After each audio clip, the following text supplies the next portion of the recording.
I know a lot of the viewers are really curious to see like what a current student at Queen's Commerce wrote about. Do you mind sharing a little bit about what you wrote in your supplementary essays?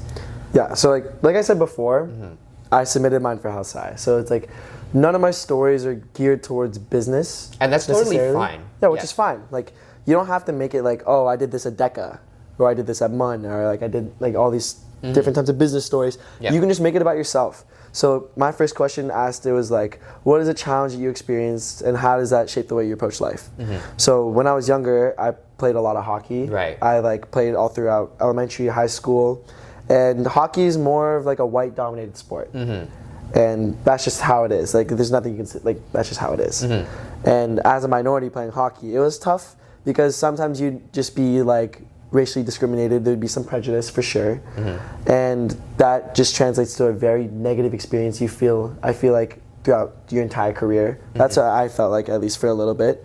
Obviously like there's different things, different teams, different people, but overall as a culture, I think it definitely needs some work, and we're in the process of like coming back more towards diversity and multiculturalism as things and society progresses, but definitely needs some work. So in my essay, I talked a lot about just how as I was younger, I experienced like racial discrimination, and then I tried to invoke change through like league meetings, trying to advocate for myself and through other minorities, and trying to promote just more equity in hockey. And I think they really liked that. Queens, I feel like, would really like that just because I didn't know about EDII, like equity, diversity, inclusion. But they're really like, they really like it. They really like if you talk about like equity and inclusivity, especially. Even if like you're not a minority, just in terms of just anything you think is just equitable, I think it'd be really good to talk about. Obviously, you don't have to force it, but if it comes up naturally, I think you should really take advantage of it. Definitely put that in your essays, yeah. I would take advantage of it for sure. And then the second question I talked about, or it asked like, what privileges do you have in life, advantages, and then how do you like use those privileges to help others?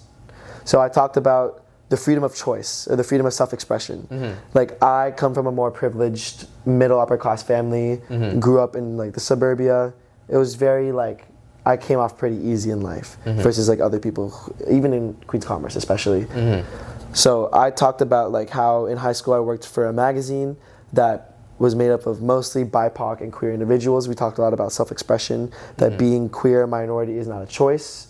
It's just a part of an overall identity. And if you know anything about like intersectionality, like Kimberly Crenshaw talks a lot about that, just like about like how all the different aspects in your life come together to be one identity that plays into things like societal norms or like discrimination, stuff like that, and prejudice. So I talked a lot about that. I also talked about being a part of the York Region President's Council, which if you're from York Region, you might have heard of. And we talked about just like how can students' voices be heard a lot more. That was like a lot of the first few months of what we talked about. And we touched upon the first couple months about this thing called the Every Student Counts survey, which went out to all York Region students. And then we kind of curated like the questions that are going to be on it. And then we asked things just like something about like, oh, did you know like these resources existed, or like how do you think your voice can be heard more in terms of this and that. And I think they really like that as well because it, once again, shows your proactiveness. But this one wasn't more of like a how have you grown? It was more of like how are you proactive in the first place? And I think the first one was more about how you grow. So like out of the 3 questions you pick, I guess if the video format changes this year, but in terms of when I did it, like there's 3 questions, you pick 2.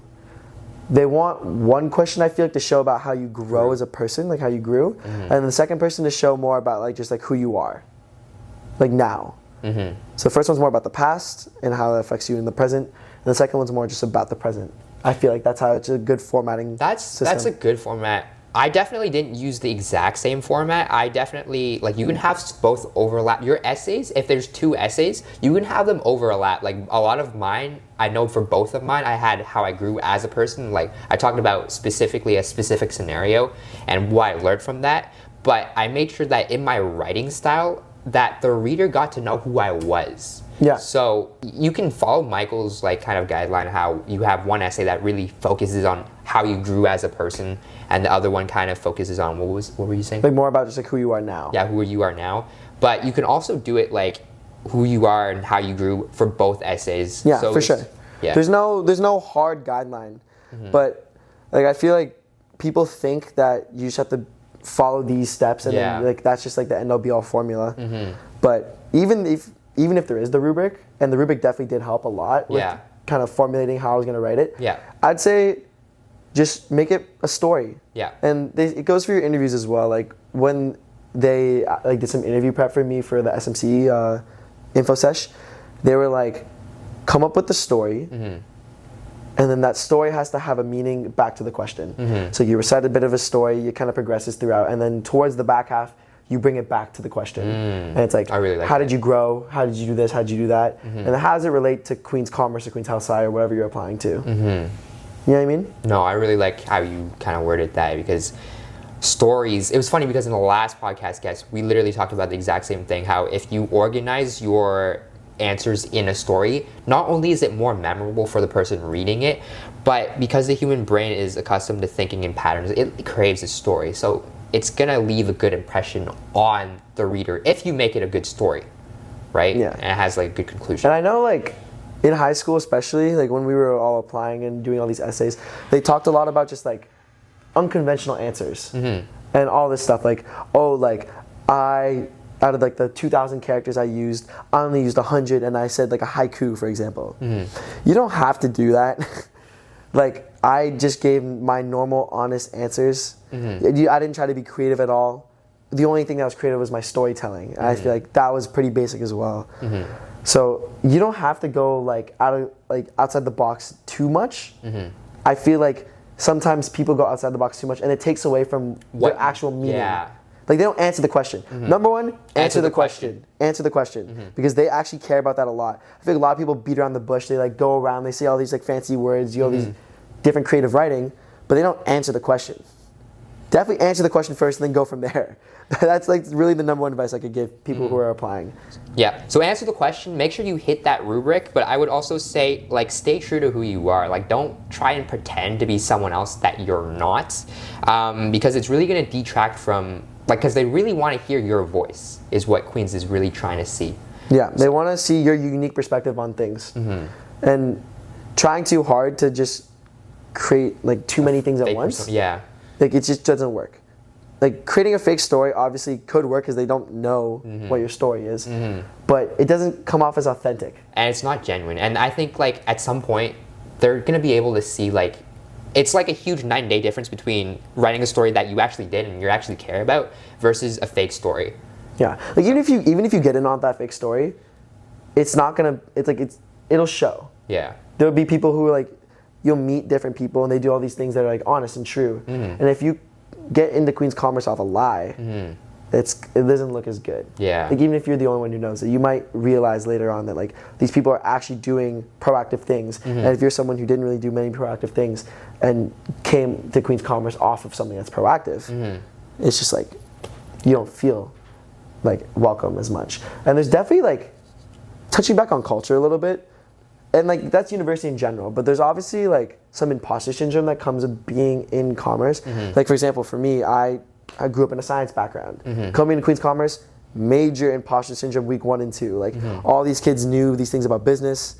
I didn't know anything. So I definitely felt like I was like, why am I here? Why did I choose Queen's Commerce? I felt like I was lost for a little bit. But I think circling back now after the past couple of weeks, I realized everyone is just as lost as I am. No matter like how well prepped they were coming in. I feel that. They definitely like, no one really knows what they're doing. And there are obviously a few people who do, and there always will be.